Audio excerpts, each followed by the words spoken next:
او حیادار انسان دعاګانې ډېرې قبلي کی او حیادار انسان د هغه په نیک عملونو کې حلاوت او مټاس موجود وي حیادار انسان دعاګانې قبلي کی چې چرته هم دعا غواړي داسې حیادار کس ګوري وای ما ته دعا وکړه شیخ عبدالحق محدث دهلوی رحمت الله علیه یو واقعه لیکلی ده هغه په دهلی کې یو ځل قحط رالی او باران بالکل بند شو نو باران چې بند شي بیا زرغونم نه وي فصلونه هم نه وي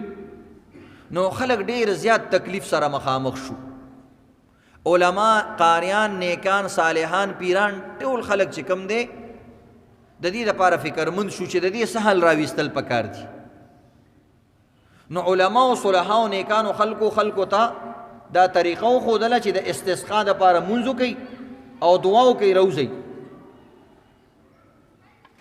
د استسقا دپاره مونځ خپله طریقه ده ټول راووتل مونځونه وشو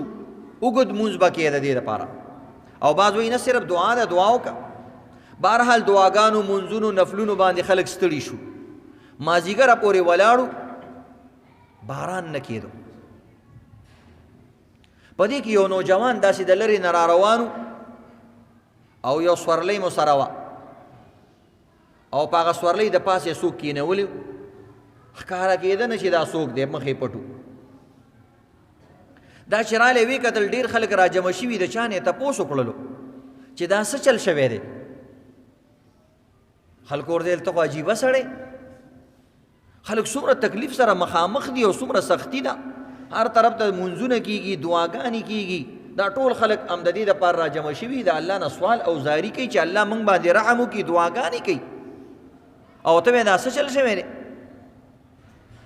نو ویل څنګه چل دی باران نه کېږي د څومره وخت نه ولاړ ویل د سهار نه ولاړ یو دا مازدیګر شو خلک سوال کوي الله ته او الله د دې دعاګانې نه قبلوي او باران نه کېږي وی دې نوجوان ویل چې یو منټ صبر ماته وکړئ ویل باران نه کېږي ویل نه وی دا هغه خپل سورلۍ طرف ته واپس لاړې او په سورلۍ باندې چې څوک ناست و هغه سره یې داسې یو دوه درې خبرې په آرام آواز سره وکړلې بیا یې داسې اسمان ته وکتلې او لږ ساس پس چې کوم دی باران شروع شو ټول علماء کرام نیکان خلک اولیاء عام خلک حیران شو چې دا څه چلو شو چې یکدم باران شو هغه الک نه چې کوم دی نیکانو صالحانو تپوس وکړو چې تا څه چلو کو چې باران شو ویل په دې سورلۍ باندې زما مور ناسته د بوډۍ او زما مور چې کوم دی ډېره پاک دامنه ښځه ده او باحیا ښځه ده ډېر حیاداره ښځه ده چې کله تاسو ما ته وویل چې زما دعا نه قبلیږي نو د حیادار انسان الله دعا قبلی نو د دې وجې نه زه رالمه او ما د مور لمن ونیولو او صادر مې ونیولو او بره مې اسمان ته وکتل چې یا الله زمونږ د وجې نه خو باران نه کېږي دا یو ستا پاک دامنه او حیاداره ښځه ده